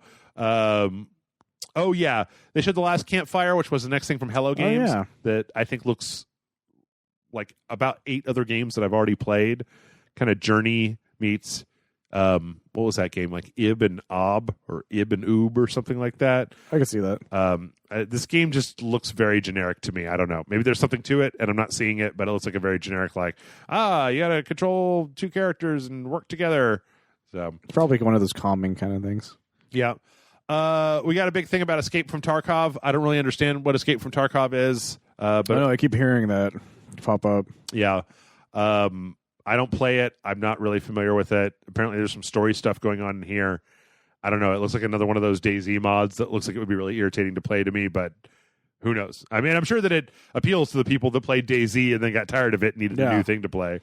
And last but not least, we got a spooky trailer. Michael. Michael, do you know what the spooky trailer's for? Little Shop of Horrors 2. That would be if Eli Roth directed Little Shop of Horrors 2. It's just all dentist stuff now. It's the entire movie. They really leaned into Steve Martin's character. Yeah, exactly. It's the prequel. No, this is Outlast Trials, which is that multiplayer thing that's set in the Outlast universe where it's like you and several other characters trying to survive. The whole part in the beginning was they were literally bolting a low-light headset onto the head of somebody. Oh, okay. It looks great. I mean, I didn't play Outlast 2. I hear it was a little bit of a letdown. This looks like they're definitely they're like really leaning into the original Outlast's aesthetic. So, and this is the PC Game Show. Hooray. Oh my God. there are a few good things in there. I feel like the problem, it's not necessarily even that there's like, quote, there's nothing good in the PC game show. It's just that there's a lot of stuff that's like, meh. There's a lot of stuff I'm never going to play because I don't have a PC to game on. Right. Kind of thing. Really, like, yeah, I just really don't have something like that would play a lot of that. Yeah, there's plenty of stuff. I'm really excited for Surgery Simulator 2. I'm really, even though I've played it and I'm not going to go back and play it again, I'm very, very happy that Persona 4 is out in a place that people can play. Yeah, that is a good thing, though. Thank God for that. There are a couple of other things in there like Evil Genius and, Everspace 2. There was stuff in there that was good. Yeah. Definitely stuff that was in there that was good. So, all right. Michael, we've got 40 minutes left. Oh, jeez. And we've got the regular podcast to do. Are you ready to get started? Sure. Welcome back, everybody, to the Rage Select podcast. You're Rage Select. I'm Jeff. You don't have to say it. I was just making a joke. I was about to say, we're going to start talking about what we did. What have you been doing in the last week, Michael? No. Don't watch Crossing Swords, by the way. Do not. Okay. Just throwing that out there. That Snyder cut trailer was ridiculous. Are they really putting Darkseid back in? Yes. That's fucking ridiculous. That's their huge thing. It's goddamn ridiculous. Let's look at this Darkseid picture. Yeah. That is, for the most part, what all that he's probably going to be in it. Yep. Okay. So, not being content. Oh my God, my computer is now running like crazy slow. It's all that PC gaming power. Oh man, my PC gaming show has just made my PC gaming power like go down. Not to be content, because we're in the middle of this weird, is it E3? No, it's not. It's not E3, but it is E3, but it's not E3 thing. It's a weird time period for gaming. Because like it's definitely not E3, but it definitely kind of is E3 at the They're same going time. for what they can. Yeah. Let's see if that makes any difference. So one of the things that was announced or that was on one of the other streams, oh my God, I'm not going to be able to run this if my computer will. We're just using all my RAM. It's Chrome, man. Chrome fucks you. I'm using Opera. Chrome isn't even open. Here, close Chrome. Close that Snyder cut trailer. It's all Snyder. It's all Zack Snyder. All Snyder. Zack Snyder's taking up all my RAM, Michael. What's taking up all my Zack Snyder RAM? Also Opera? Well, I have a lot of tabs open, but I do this every week. I don't know. Usually I reboot in between, but I'm sure it's fine. I got a lot of windows open. So, okay, all that happened. Larian also put out an hour and 45-minute look at Baldur's Gate 3. Like, remember last year how they did a thing with Baldur's Gate 3? I watched some of this. I was not able to watch all of it. That sounds right, yeah. I'm going to tell y'all right now that Baldur's Gate 3 looks very much like Baldur's Gate. And I don't think that's a bad thing, though. It looks like Baldur's Gate and Divinity Original Sin 2 had a weird baby. And I'm okay with that. Yeah. I like the fact that the guy, when he does that, like, they've been showing off alpha builds where there's all kinds of bugs, and then he lets the chat decide what happens, and then sometimes he goes into combat and gets fucked up by the random dice rolls and like can't figure out how to get out of it. Like, Oh, poor guy. it's pretty fun. So yeah, you can go watch that too, because there's Baldur's Gate, and there's actually a beta coming pretty soon for Baldur's Gate. Oh, that's cool. Additionally, not to be outdone, not a Nintendo Direct, but there was a Pokemon Presents. Yes. Okay, did you watch the Pokemon Presents, Michael? No, not all of it. I only skipped to the point that everyone was talking about. Okay, so did you hear about the first thing that they announced? No. It's called Pokemon Smile, and it's an app for making kids brush their teeth with Pokemon. What? No, really. This is what they opened with. So they were like, isn't it hard to make kids brush their teeth? Well, now you can turn on Pokemon Smile, and it puts like a Pikachu on their head. That's and then adorable. They have to like knock out the evil Pokemon and protect the Pokemon in their teeth from the evil spirits, and then if they brush their teeth well enough, at the end they get to catch whatever the Pokemon that's in their mouth is and add it to a Pokedex. There's so many adults who are going to be playing this. And then you get like a little AR Instagram filter like of a Pokemon on top of your head. Millennial teeth have never been cleaner, is what you're telling me. I mean, the nice thing though is this is 100% free.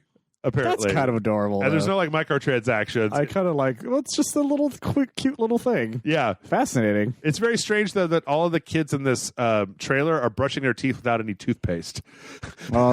Which obviously I get why. Yeah. You didn't want the fucking rabid dog children in your Pokemon trailer. They got to do a lot of different takes. Yes. So yes, you could get this Pokemon Smile. That's fascinating. It was so strange. I was That's just so like, weird. of all the things to open your Pokemon, it would be like if Nintendo had a Nintendo Direct and the first thing that they announced was like a Fitbit or like a pooping simulator or something. I don't know. If anybody can do it, Pokemon it can. Very strange. From there, we went to another one, which is this Pokemon Cafe game, where it's like it's going to be a phone game, and then it's on the Switch as well, where it's like a puzzle game where you have to stir up these like little Pokemon heads and then kind of match them together. Yeah, your coffee's made of Pokemon. That's right. But you're running a cafe Ground up Pikachus. for Pokemon. And then, like, if you serve the Pokemon enough coffee that they like a lot, then they'll come work at your cafe. You're going to stunt their growth, guys. I'm just saying. And then you can, like, You have short-ass Blastoises. like if you have a Charmander, he can, like, use his flame breath to make your coffee faster. That's kind of neat. Yeah. This one definitely had the thing on it that was like, it is a free to start Oh, game. that's one of those. Okay. So, yeah. Who ordered the ground up Pikachu? I can't get over the fact that that's what it looks like. It's very strange. Ground up the Pikachus. And then you can like expand the cafe and decorate it and add more stuff to it. No, the Pokemon and yep, Pokemon Cafe Mix. Hooray. It's not out now, but you can preload it apparently That's neat, in I some think. places. So, as somebody who doesn't care about Pokemon, this whole thing was very strange. And then the thing that everybody was actually talking about, Pokemon Snap is back. Yeah. Pokemon Snap is one of those things where, like, I know what Pokemon Snap is, and I can't believe that anybody ever had any interest in it. Like, You'd be surprised. For some reason, everyone my age was obsessed with Pokemon Snap. why? Because it was the first time, like, you saw Pokemon when they weren't, like, little 8-bit things. Oh, Or, like, 16-bit they things. were 3D. They were these little 3D, and you saw them in essentially the closest things to a natural habitat kind of thing. Okay. And also, it was kind of simple, and it was just a lot of fun. For years and years and years, my question was, why don't they just take the Game Boy Pokemon and then make a console version of it? Yeah. And so, for my mind, when I saw Pokemon Snap, it was like, hey, look, something that's not the game that they should be making. Kind of was what it was, and Yeah. everyone was obsessed with it, and we all expected them to make another one for years, especially when the Wii U came out. That motherfucker would have been perfect for that sort of Well, thing. did they put Pokemon Snap out on the Wii U? I think so. I can't. It's been so long. It's a very and, strange thing. and everyone was obsessed with it. And all I can think of is I wish it had like the dumbass system from Dead Rising, where it would be like erotic, kind of thing. That would just be amazing. Yep. So there's a new Pokemon Snap. It's called New Pokemon Snap. It's coming out soon. Good for them. They also announced that there's going to be a bunch of stuff in Pokemon Go. There's going to be some kind of big tournament, some kind of fest that they can't have the place where they normally have because you can't have a bunch of people all standing around in the same place. Yeah, they did a big old one last year. And then apparently there's also going to be max evolutions or something like that in Pokemon Go moving forward. The big old when they get their super modes or whatever. I can't remember what they're called. Not Gigantamax, but Yeah, it was the one before. It was the one in X and Y, I think, was when they were introduced. yeah. And some cool Mega Evolutions, I think is what they're called. So yeah, that's also a thing. And then the last of it was them talking about the Sword and Shield expansions. Neat. The Isle of Armor, the Isle of Tundra, Isle of Armor, because Isle of Armor launched. Yeah. So I think that was them. I was doing their laughing thing. because there's this one guy on Twitter who was trying to complain about the DLC, and then immediately another replier was like, "Shut up, no one cares. Pokemon Snap's back." Yeah. I think it's interesting the people that are super mad at this version of Pokemon and how the rest of us are just like, that's fine. I'm going What's the over thing? here. Like, I don't care. I don't No. give a shit. I want to play Pokemon. So You wanted console Pokemon. This is what you get with it. that's right. Yeah. So let's see. Pokemon Snap was announced. In further Nintendo news, we actually got some availability and pricing on that Lego Super Mario thing. That weird little thing they designed. Do you want to guess how goddamn expensive this thing is, Michael? $40? The base set is $60. Really? Yeah. I can buy a big old Ecto 1 Playmobil for like $45 right now. Look, The base set is $60. The Guarded Fortress expansion is $50. The Desert Poke expansion is $20. The Whomp's Lava Trouble set is $20. The Piranha Plant Power Slide expansion is $30. The Boomer Bill Barrage expansion set is $30. The Mario's Housing Yoshi expansion is $30. The Toad's Treasure Hunt expansion is $70. The Bowser's Castle Boss is $100. The Thwomp Drop expansion set is $40. King Boo is $60. Fire Mario Power Up Pack is $10. Propeller Mario is $10. Cat Mario is $10. Builder Mario is $10. Character packs are $5. Like, fuck. I can already see these becoming scalper things and these prices doubling. Oh yeah, kind of thing. I have a feeling that's what's going to happen with a lot of these. I don't know. Like I was kind of interested in these, but like not at this price. This is far too. I mean, I know that some people are going to be like, "Well, Legos have gotten really expensive," and that's fine. But I just added up all of those prices, and it's $885. Fuck me sideways. It is getting on to $1,000. So you can buy almost like all the Nintendo things out right now. You could buy a PlayStation 5 or an Xbox Series X and still have money for like 3 games at that point. Well, we don't know its price though, but still. I know there have been some leaks that are indicating this. I think it's going to be $550 disc, $450 discless. I can see that. But like. That's ridiculous. That is a lot. That's fucking ridiculous. Like that's so much money. That would pay off my credit card right now. I mean, even how the Labos were a little pricey. Yeah, right? They're like $50 or $60. But this is ridiculous. Like it's pretty ridiculous. I don't know. But people are gonna buy them. Oh, of course. Hopefully, at least. I don't know. I mean, and before anybody comments, I get that you're supposed to buy the $60 base set and then play with it and then buy. Like, they put The Sims 4 on Steam, and you know how, like, as opposed to other places on Steam, you can just hit one button and see, like, what all the DLC costs for a game on Steam? So they put The Sims 4 on Steam, and it's $20, and if you were to buy all the expansions to The Sims 4, it would be an additional $500. Oh, boy. Yeah, that's the thing about Sims 4. My roommate, every now and then, he'll be like, I almost bought one of them, but they're still really expensive. Yeah, so this is one of those things where I realize you're supposed to buy the base, and then you're supposed to buy these, like, one at a time as you go. Yeah. But also with Nintendo's track record, like, how many runs do you think they're going to make? Like, they were so bad. Not a lot. About the Amiibos and the NES Classics. Well, this is different because it's Lego. Maybe Lego themselves will be the ones who will make the actual call of how many they make. That's true. And I guess that the most important thing to get is the Mario one because it's got the chips in the Mario. Yeah, the main Mario ones. But speaking of utterly and totally ridiculous, we also got some Kingdom Hearts things announced. Kingdom Hearts announced a couple of mobile games, but the thing that was most interesting was they announced a music game, like a rhythm game. Oh, Jesus. Which I thought was really ridiculous at first, and then I remembered that Final Fantasy Operencia game on the Vita, I think it was. Well, there's rhythm Persona games. That's true, the Dancing All Night. Yeah. What I find most interesting, though, about this, Michael, is that this game is really fascinating to me because there's no Disney music. It's all Kingdom Hearts music, right?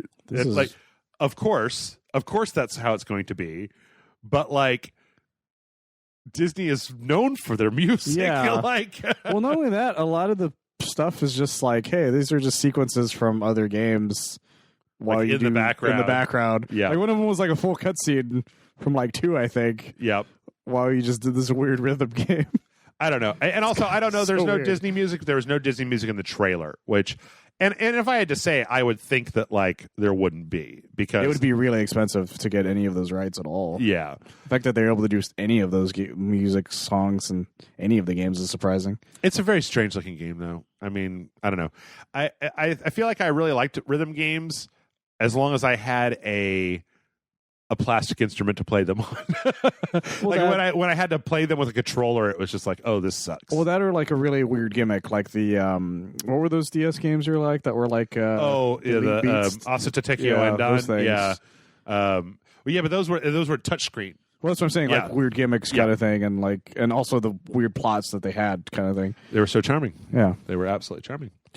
All right. So from there, we're going to talk about a lot of events that are occurring. I actually have a much shorter list. I cut a lot of news this week because I knew we were going to be like down to the wire. So we might even get a chance to answer a question, even though I said not. So, all of you who didn't turn off the podcast, good for you. Let's find out.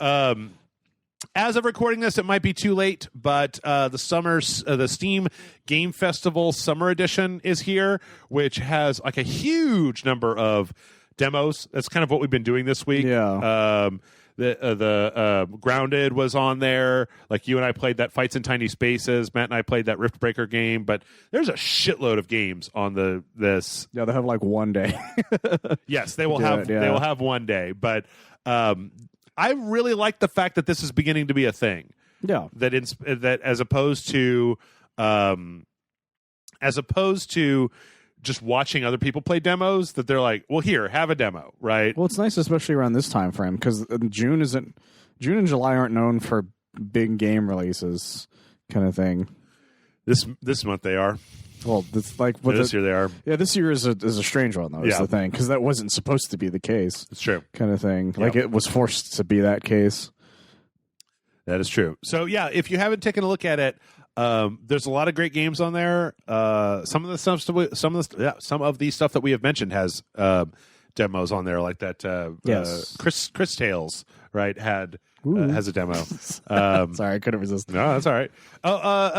The Everspace 2 has a demo. Oh yeah, it's just that's my right. computer won't run it. So there's a lot of stuff on there. There's a lot of stuff. Yeah, you should check it out, even if you only have a day left.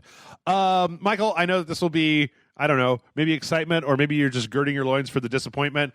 But Warner Brothers WB Games is going to have announcements in August as part of the virtual DC Fandom event. Yeah, DC has been going nuts, putting this on like all of their Facebook pages that are superhero related in any way. Oh, okay.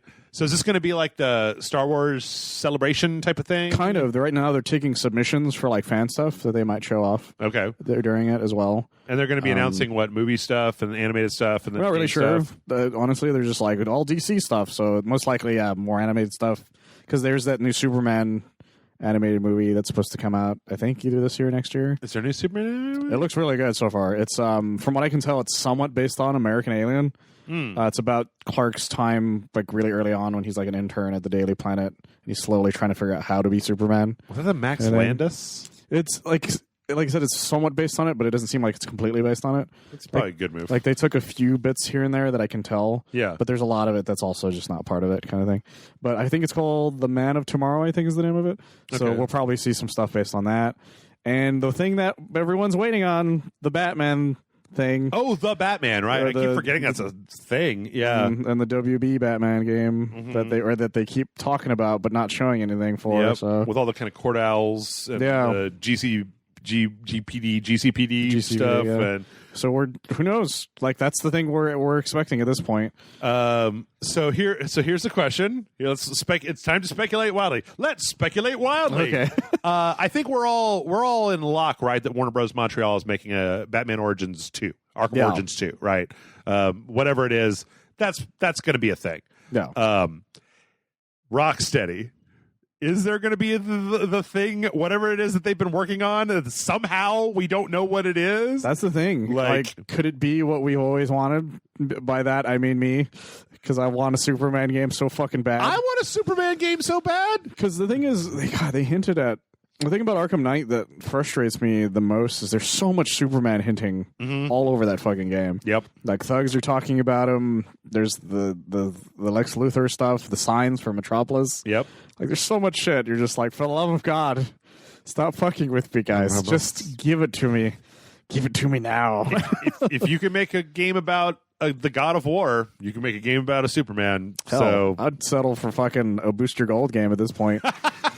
Anything that's not Batman, guys. Just fucking stop giving me only Batman games. It turns out that what Rocksteady has been working on is a tie-in to the Watchmen TV show. I'd play that, though. That sounds great. That sound amazing. Yeah, I don't know. I hope it's a Superman game. I really do. I do, too. I really do. Because they haven't made a good one yet. Nope. Have they ever?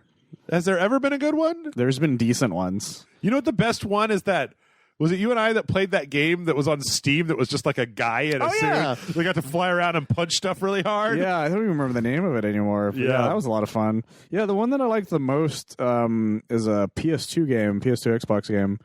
I think it's called Shadows of Apocalypse, I think was the name of it. Okay. It's based on the animated series, and they even got all the voice actors back for it. And it's a decent game. Like, it's not like anything to super write home about, but it's a lot of just fun. like, please stop abusing the Man of Steel. Yeah, basically. Please. Stop it. just like, give me something. But yeah. You guys don't know how frustrating it is to be a fan of Superman because, like, you have to remember that they've been. It's not like Zack Snyder was the first one to abuse Superman. True. Like, they killed him off.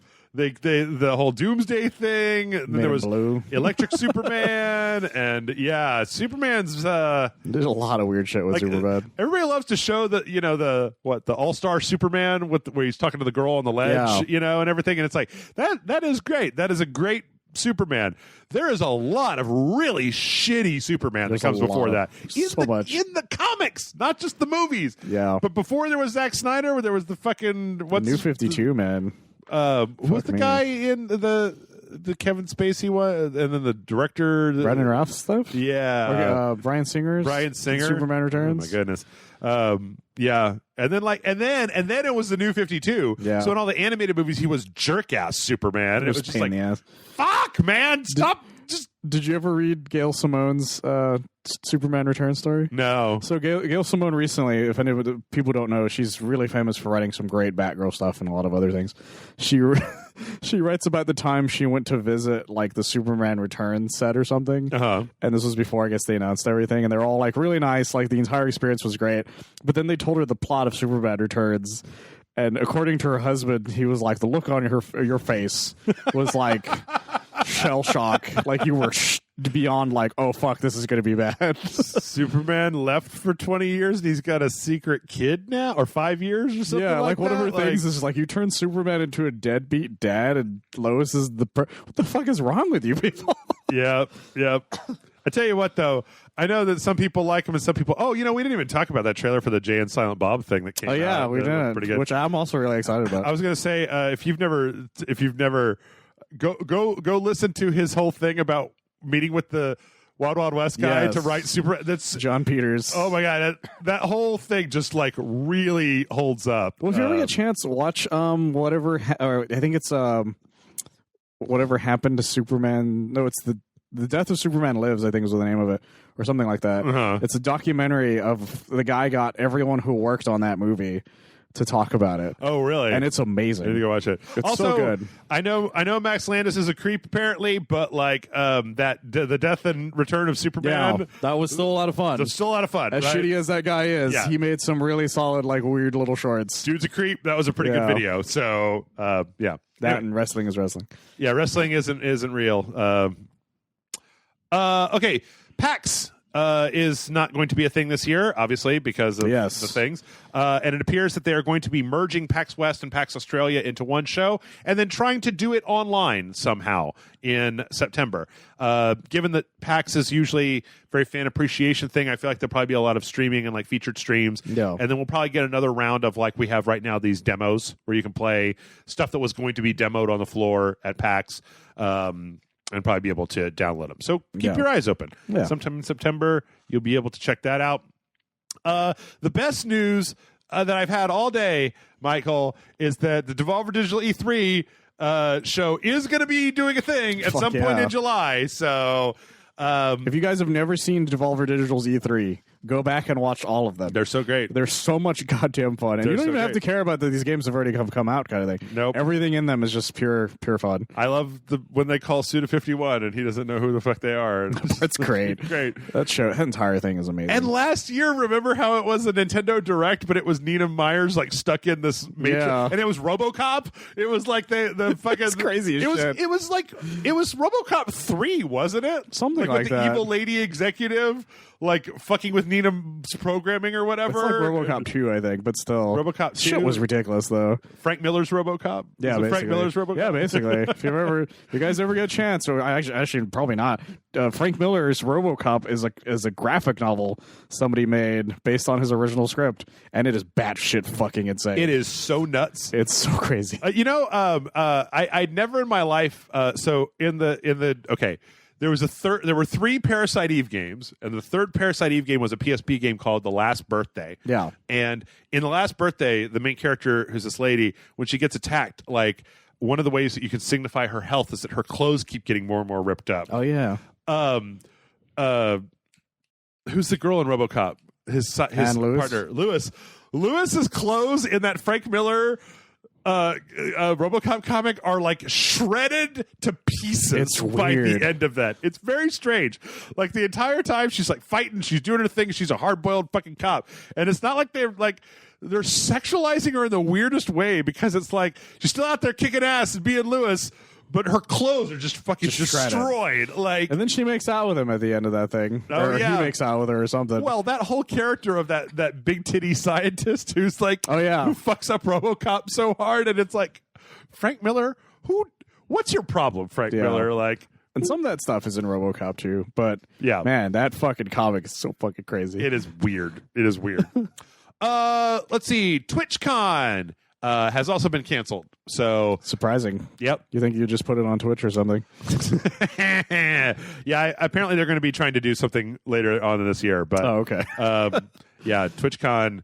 I think I get the feeling that we're still getting these because people thought that they were going to be able to wait and that it was going to be fine. Well, that was the thing, is that there's still a lot of places that didn't get the insurance for that sort of thing. Yeah. They're like, well, if we just hold out, maybe it'll be fine by that point. Yeah. So a lot of them are still waiting so they can see what's going to happen now. Yes. So that's consistent for this year. Yep.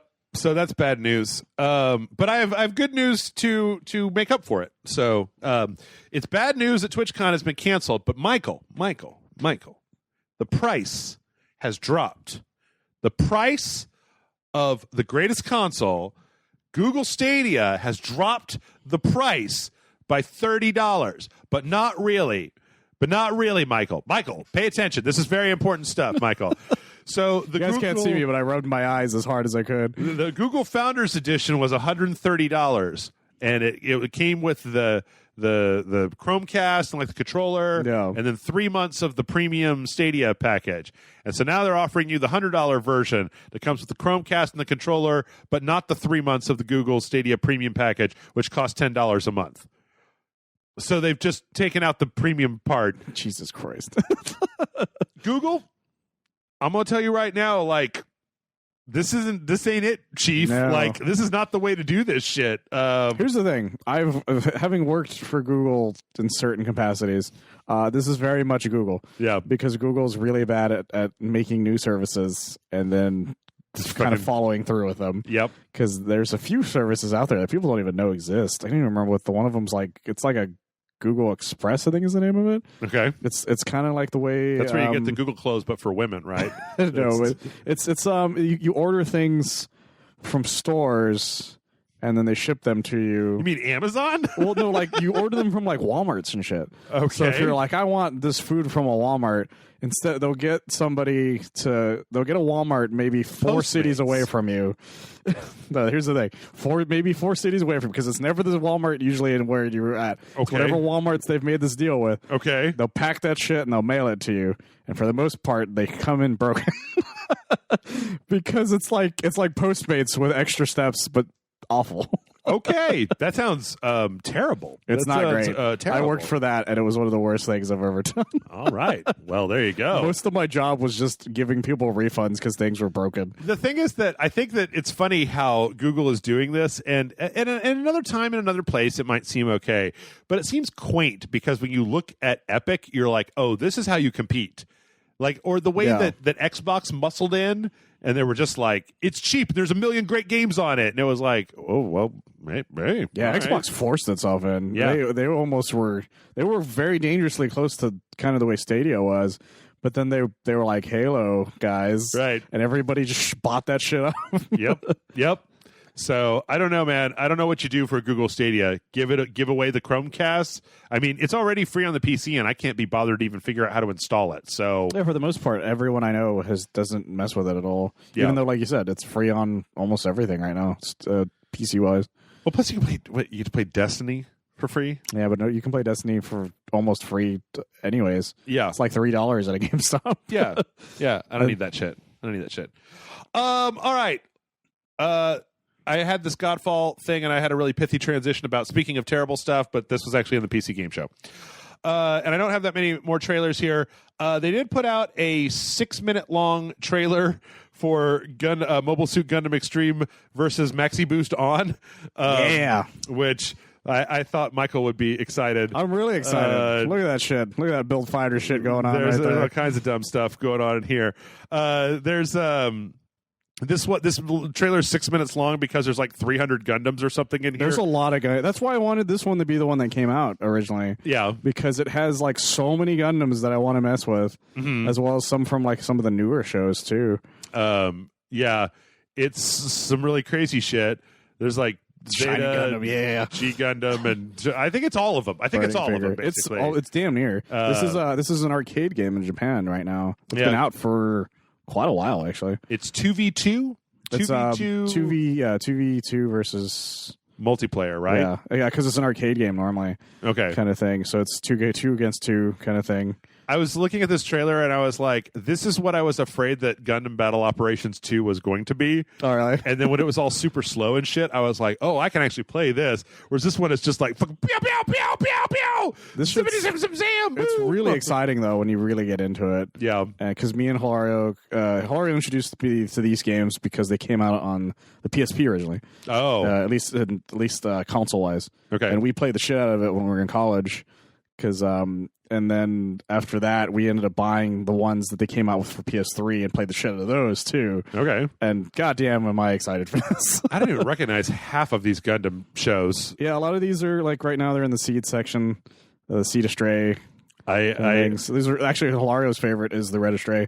I'm a UC basic bitch over here. There's so many Gundams in this game, which is why I'm really excited for it. Yeah, and Awakening of the Trailblazer, huh? Yeah, I think that's the movie of 00. Okay. 00 is really good, guys. If you guys like Gundam Wing, but you want it to be a good story, watch 00. Ooh, shots fired! Look at all those downvotes coming in. It's Michael. true. 00 is way better than Wing. It's Wing, but if it was good. The most popular video on all of Rage Select is also Age. I'm a big fan of Gundam Age. Is Gundam, except for the third part. I looked that up.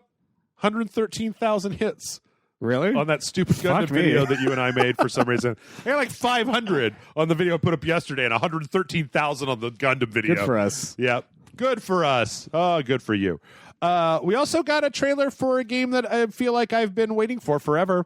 13 Sentinels Aegis Rim, which I don't know if anybody remembers this game, but this is the Vanillaware game. The people that made Odin Sphere and there was like a couple others. Girl with toast in her mouth. Yep.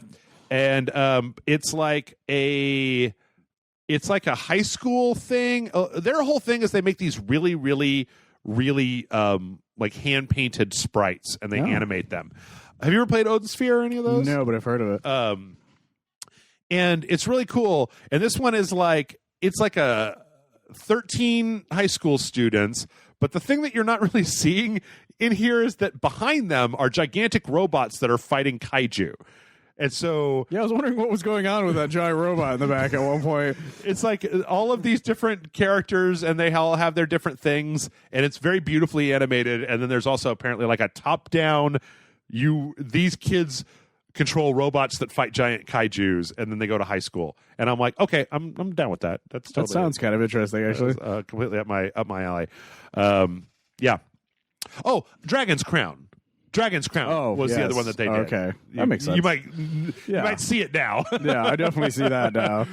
But yeah, and we actually got a release date for this thing. I've been waiting for it for a long time, and it's September 8th, so not too long. Okay, let's wrap it up with a few more things. Invisible Incorporated and the DLC got released on the Switch this week. There were rumors about it, and then suddenly it got released. Yeah. This is Clay's turn-based strategy game that's kind of like a Super Spy 70s kind of thing. You've never played this before, have you? No, but I've seen a lot of gameplay on it. Okay. It's one of those games that like comes up all the time when people bring up these sorts of games. Okay. I played a little bit of it, but I never really got too far into it. It's one of the few Clay games that I never really did. Actually, no. I'm mostly just stuck to Mark of the Ninja. Oh, okay. Mark of the Ninja's really good, though. I was more of a Shank guy myself. Yep. Let's see. Apropos to the video, Minecraft is getting a big update in the Nether. So you will not. You will not. You will. People listening will have seen this by now. But Grant and I went into the Nether in Minecraft this week on our Minecraft adventures. Jeez. And we just jumped in lava and died a lot. That sounds right. Yeah, but there's some new stuff going on here. There's going to be Netherite is going to be able to make weapons and equipment that is more powerful than diamond, apparently. There's also going to be some different ecosystem stuff going on. They're redoing the whole Nether. I don't know if you know this, but in Minecraft, it's like they've got the overworld, and then you build an obsidian portal, and you hit it with a flint and steel, and a portal opens up, and you go to this hell world, and then there's a dragon in there, and beating that dragon is like how you beat Minecraft. Yeah, it was the end game they added to it. Yeah. There wasn't one originally. But this realm has always been kind of half-formed, and so they're doing a big update for it. That makes sense. That's cool. Maybe we'll go there next week. Who knows? Maybe if you hit the like button on our Minecraft video and then watch it too, that'll happen. Bad news for everybody. Cyberpunk 2077 is being delayed a little bit.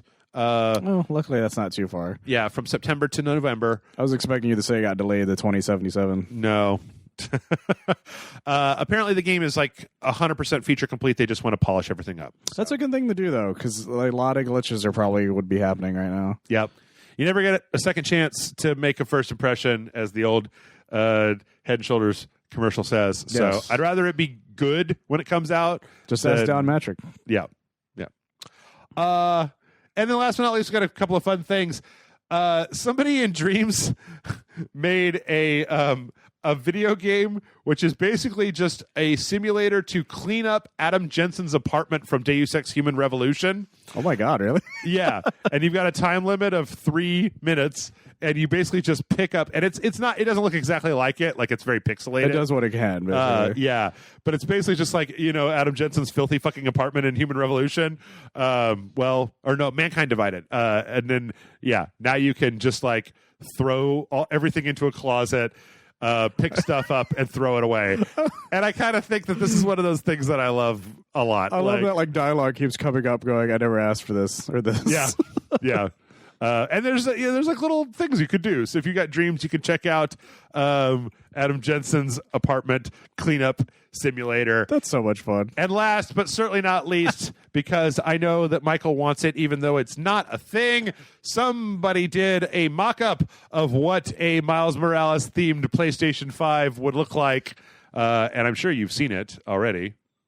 Ooh. Well, this is actually different from another one I saw. Oh, okay. Because another one I saw had like the spider on the PlayStation like actually be in color. And I think like the way it looks on the cover, or not the cover, the trailer symbol it makes. Okay. Whatever. And God, this still looks really good. And I would still buy the shit out of it. Yeah. The only thing I regret about my PS4 Pro is I didn't buy the Spider-Man PS4 Pro. Oh. It's the only thing I regret. I think a lot of people there last week, there's just like, what do you think about the PlayStation 5? What do you think about the way that it looks? I like it. I think it looks fine. It's like, I get it looks a little weird. Yeah. But I think it's because they're trying to go for the futuristic look. Yeah. Kind of thing. And I like that idea. This is another one that the same guy did, like a variant that has a little Spider-Man. Oh, that would be fun. like I get the idea of wanting it in different colors, because I would want it in a different color personally. But yeah. I'm okay with what it looks like now, to be honest. I don't look at my console when I play video games, so I don't give a shit what it looks like. Yeah, for the most part. It can be a giant pink dick, and I still put it there. And I have to explain to all the women that I don't bring home. That's just my game console. And they're like, yeah, sure it is. And I'm like, no, seriously, here's the manual. But yeah, there was a lot of like, I feel like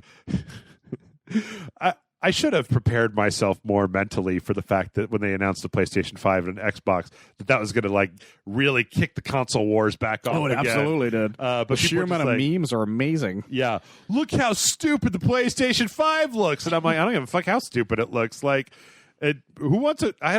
What's the point of a cool looking console? I wish it was in black, because everything else I own is black, but Yeah, that's really its main thing that it needs to fix. But eventually that'll happen. It'll be a thing. No, absolutely. It'll be fine. My favorite meme I saw was they put you remember the episode of It's Always Sunny when they get the billboard and he mocks like Frank because he says he's ugly? Yeah. They put the PlayStation 5's head on Dennis and the Xbox on Frank, so he's just like, you're ugly. Oh.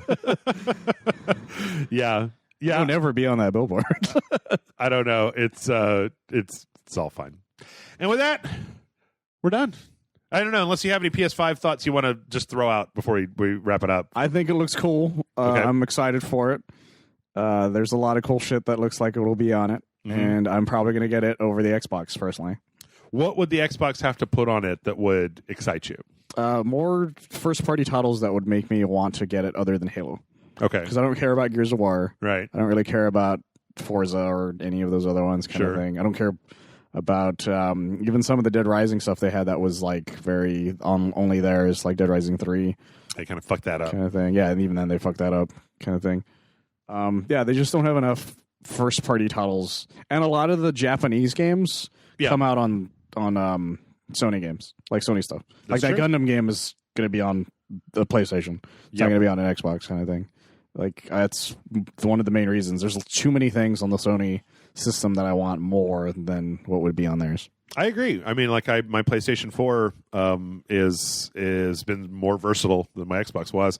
The Xbox has managed to make it up with Game Pass, with basically just Xbox pulled the Epic Game Store route and just started giving me free shit for very low prices. And I'm like, well, if you give me free shit, yes, I will play your console. Absolutely. But yeah, for the most part, there's just been too much game exclusivity. But then the question really becomes, Microsoft snapped up 7 studios? They got quite a few. So, that Bleeding Edge was what? Who did that? It was that was the Hellblade folks. Ninja Theory. Oh, that's right. They ended up getting them, didn't they? Yeah, and then they're making Hellblade 2.